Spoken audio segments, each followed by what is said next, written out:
Bab 330. Aku tidak terlihat, aku tidak terlihat. Di sekitar Mileye, ruang hampa bergetar, seolah-olah akan pecah.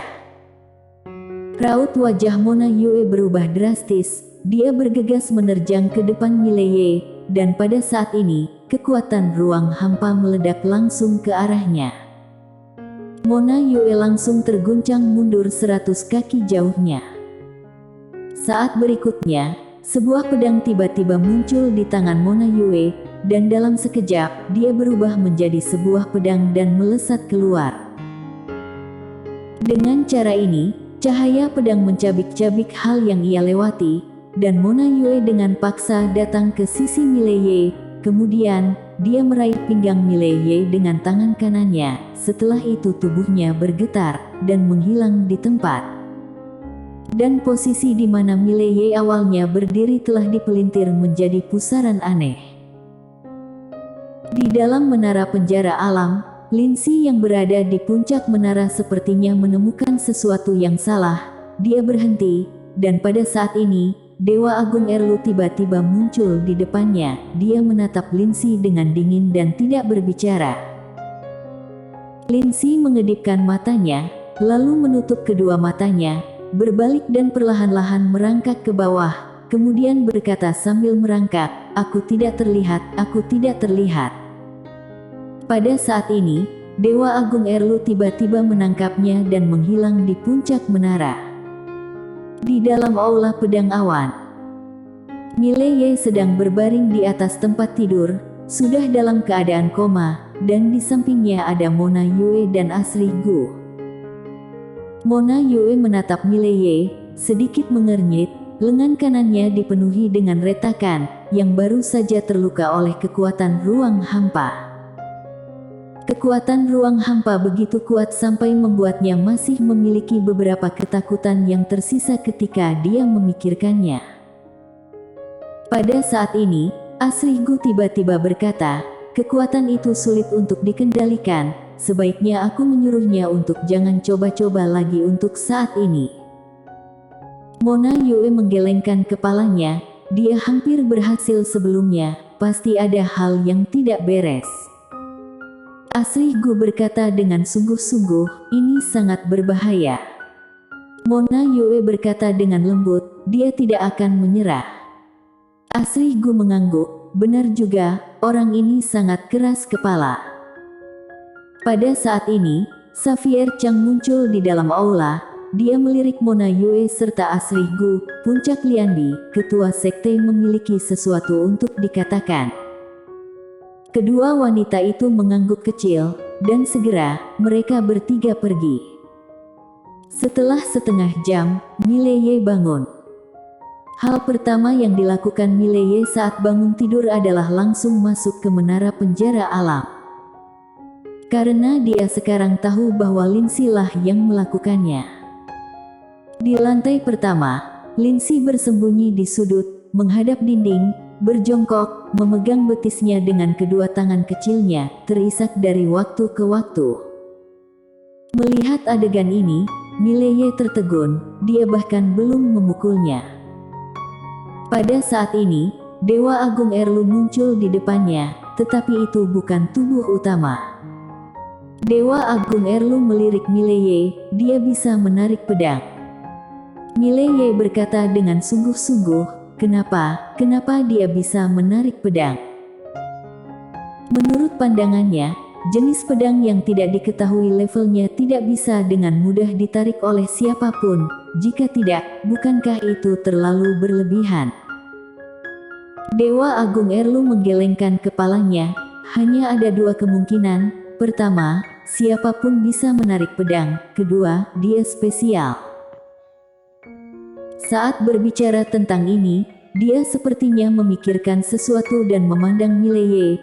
Jangan pernah berpikir untuk menarik ketiga pedang itu, jika bukan karena dia berhenti dengan tiba-tiba. Begitu pedang dicabut, setidaknya setengah dari segel di menara ini akan rusak seketika. Pada saat itu, kamu adalah orang pertama yang mati. Mileye terdiam. Karena dia tahu bahwa Dewa Agung Erlu tidak sedang menakut-nakutinya, sekali segel di menara ini rusak, pada saat itu, siapa yang bisa menghentikan keberadaan di dalam menara? Saat memikirkan hal ini, Mileye memandang Lindsay yang sedang berada di sudut tidak jauh dari mereka, dan menggelengkan kepalanya. Gadis kecil ini benar-benar sangat nakal. Dia berjalan ke belakang Lindsay. Lindsay menoleh dan meliriknya, kemudian menangis dengan sangat sedih. Mileye terdiam. Apa yang kamu tangisi? Akulah yang hampir terbunuh olehmu tadi. Lindsay sedikit menundukkan kepalanya. Aku tidak menariknya. Ekspresi Mileye menjadi sedikit tegas. Bukankah aku sudah memberitahumu bahwa pedang itu tidak boleh ditarik? Di samping, Dewa Agung Erlu berkata dengan suara rendah.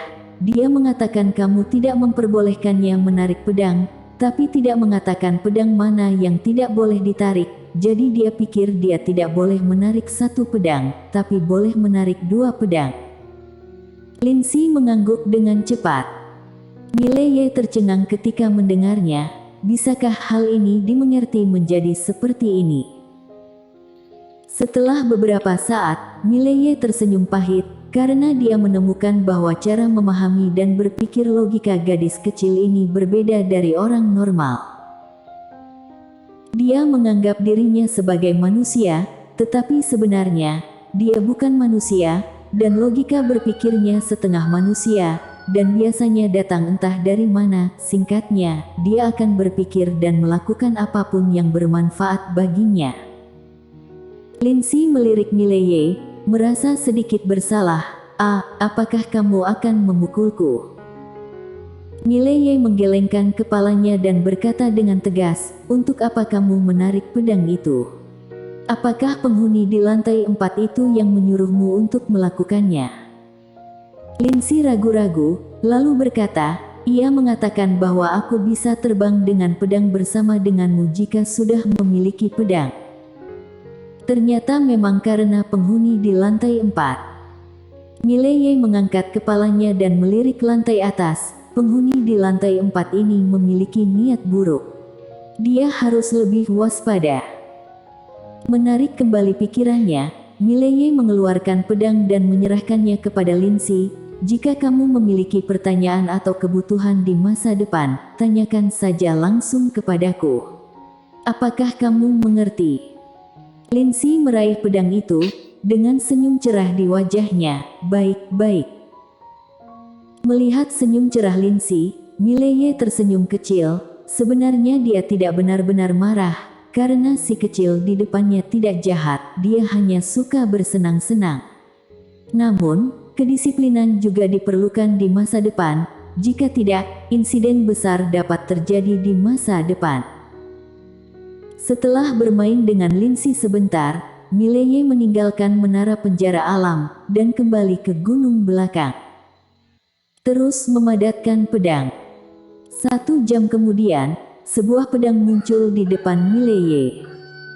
Pedang ini setransparan air yang memadat, dan di sekitar pedang, ruang hampa bergetar. Pedang ruang hampa. Sebenarnya, dia telah berhasil memadatkannya sebelumnya, tetapi dihancurkan oleh Lindsay. Tapi tidak masalah, dia sudah terbiasa dengan cara memadatkan, jadi kali ini dia langsung berhasil. Melihat pedang ruang hampa di depannya, ekspresi Mileye menjadi serius. Di dalam pedang ini terdapat kekuatan ruang hampa yang sangat dahsyat, yang membuatnya merasa sedikit takut. Mileye tidak mencoba kekuatan pedang ini, karena jika dia mencobanya di sini, itu pasti akan menyebabkan banyak gangguan. Mileye menyimpan pedangnya, dan pada saat ini, dia tiba-tiba mengeluarkan batu transmisi suara, dan suara yang membuatnya merasa familiar berasal dari batu transmisi suara. Mileye menyeringai, berbalik dan pergi dengan pedangnya. Segera, Mileye datang ke kaki Gunung Sekte Changjian, dan di kaki Gunung Sekte Changjian, dia melihat 3 wajah yang dikenalnya. Mereka adalah Bennett Mo, Jeffrey, Agnes Chi. Mileye berjalan ke arah mereka bertiga dan memeluk mereka dengan erat. Mereka bertiga adalah orang yang dia panggil. Siang hari, Mileye meninggalkan sekte Changjian bersama mereka bertiga. Di tengah udara, mereka berempat melaju melawan angin. Bennett Mo dan Jeffrey keduanya telah mencapai alam seribu semesta, jadi mereka sudah bisa terbang. Mileye tidak memiliki pedang, tetapi tetap terbang bersama dengan mereka.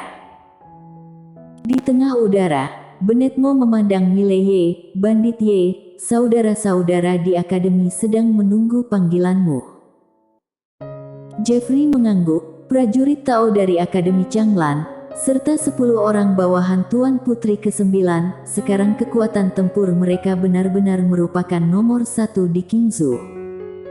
Mileye terdiam sejenak, lalu berkata, jangan terburu-buru. Sekarang masalah perkumpulan pelindung dunia masih belum selesai.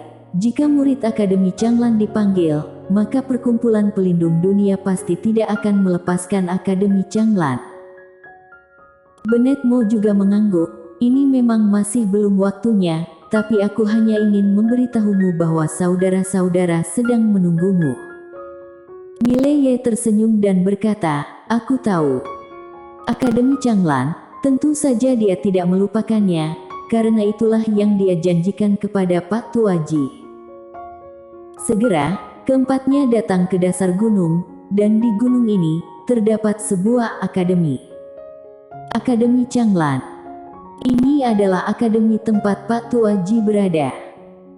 Mileye menatap puncak gunung dan berkata dengan suara rendah, ayo kita masuk.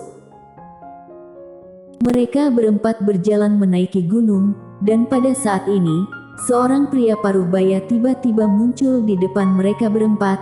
Pria parubaya itu menatap Mileye dan yang lain dengan dingin. Saat ini bukanlah waktu penerimaan murid, kalian semua dapat kembali lagi pada tahun depan.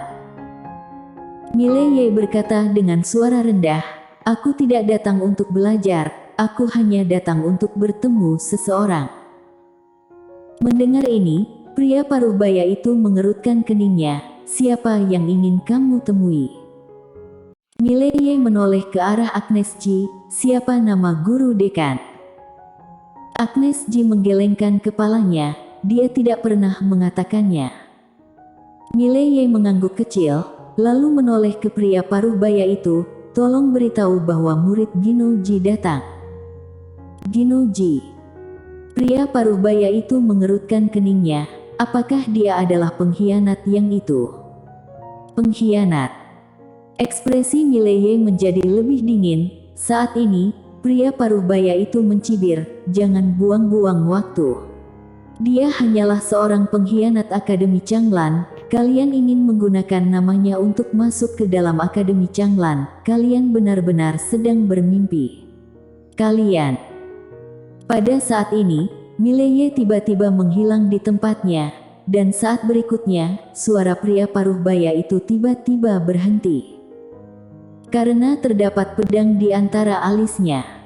Kamu. Pria parubaya itu menatap Mileye dengan terkejut, kamu. Mileye menyingkirkan pedangnya, pergi dan laporkan bahwa Mileye datang untuk menemui seseorang. Mileye. Mendengar ucapan Mileye, raut wajah pria parubaya itu berubah drastis. Siapa di dunia Qincang yang tidak tahu tentang Mileye sekarang? Mileye saat ini bisa dikatakan sebagai orang yang hebat. Pria parubaya itu melirik Mileye, tatapan matanya penuh dengan ketakutan. Tunggu sebentar. Setelah mengatakan itu, dia berbalik dan pergi. Sekitar setengah jam kemudian, seorang orang tua muncul di depan Mileye dan yang lain. Orang ini adalah Johnny Qiu, dekan Akademi Changlan. Johnny Qiu melirik Mileye dengan tatapan rumit. Dia secara alami tahu tentang Mileye dan Gino Ji, dan juga tahu bahwa Mileye adalah dekan Akademi Changlan di Qingzhou. Dan orang di hadapannya tidak menganggap lembaga umum Changlan. Mileye memberi salam, kami berempat ingin bertemu dengan guru dari Dekan Ji. Aku harap Anda dapat memenuhi keinginan kami. Guru Ginoji. Johnny Kyu mengangguk kecil, baiklah. Setelah berbicara, dia melirik mereka berempat. Dia sedang mengurung dirinya untuk berlatih, tetapi dia seharusnya sudah akan keluar. Ikutlah denganku. Di bawah kepemimpinan Johnny Kyu, keempatnya datang ke sebuah gua. Johnny Kyu hendak pergi, dan pada saat ini, Mileye tiba-tiba berkata, aku mendengar bahwa Dekan Ji diusir pada saat itu, kan? Johnny Kyu berhenti dan menatap Mileye, benar. Mileye berkata dengan pelan, aku tidak peduli dengan lembaga umum Changlan, tapi dia peduli. Jadi, aku berharap lembaga umum Changlan dapat memulihkan kembali identitasnya. Johnny Kyu sedikit menyipitkan matanya, ini adalah masalah internal Akademi Changlan. Mileye berkata dengan suara rendah, aku tidak berbakat, jadi ingin meminta saran dari generasi muda jenius di Akademi Changlan. Bersambung.